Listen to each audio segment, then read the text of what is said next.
రేవంత్ కిరణ్ గారు ఈ ప్రశ్న అడిగారు.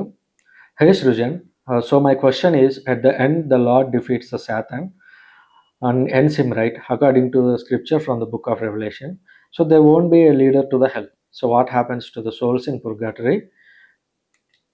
So what happens to the souls in hell?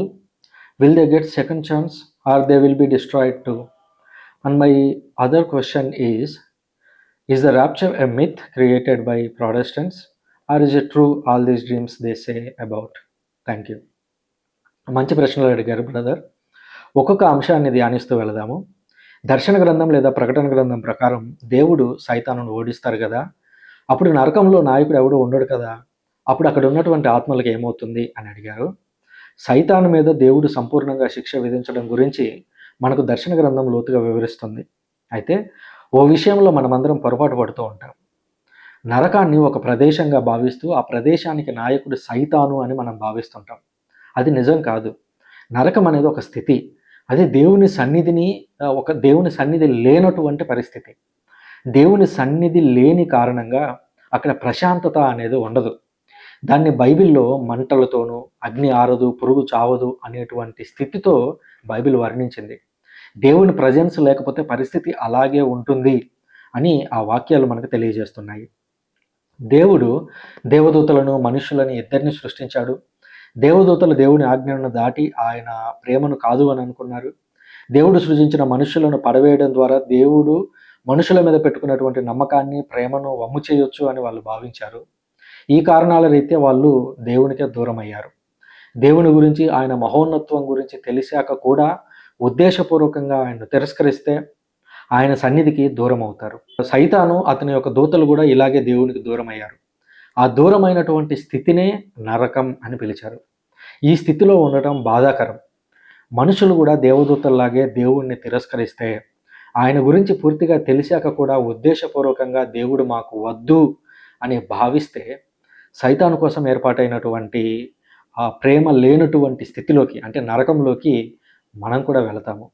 అక్కడ సైతానైనా మనుషులైనా దేవుని ప్రేమ దొరక్క అల్లాడిపోయేటువంటి పరిస్థితి ఉంటుంది.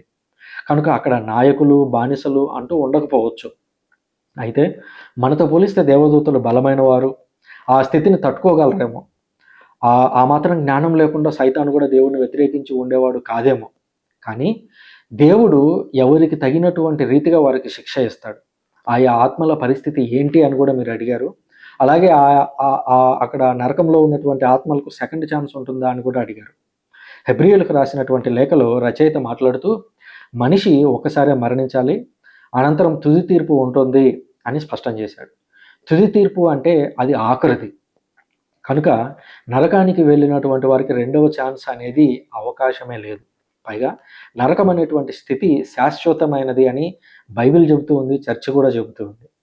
ఈ కారణాల రీత్యా ఆయా ఆత్మలు దేవునికి దూరమై ఆయన సన్నిధి లేనటువంటి స్థితిలో బాధపడుతూ ఉండాల్సిందే. అందుకే ఆ స్థితికి వెళ్ళకూడదు అని యేసుక్రీస్తు ప్రాణం పెట్టడానికి కూడా వెనుకాడలేదు.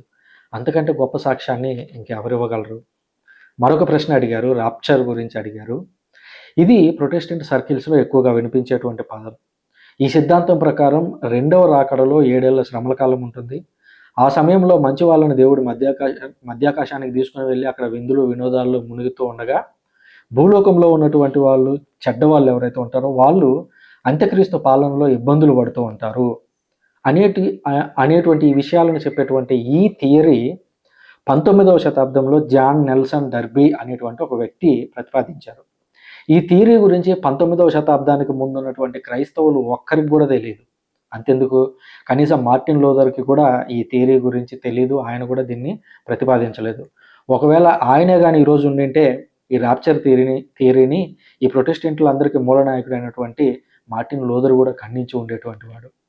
యేసుక్రీస్తు రెండవ మారు వచ్చినప్పుడు అందరికీ తుది తీర్పు జరుగుతుంది.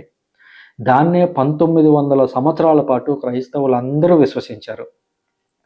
వింతలు, విడ్డూరాలు లేకపోతే మనసు నీరసించిపోయేటువంటి వ్యక్తుల కోసం అదే కోవకు చెందినటువంటి వ్యక్తి పుట్టించినటువంటి సిద్ధాంతంగా దీన్ని చెప్పొచ్చు.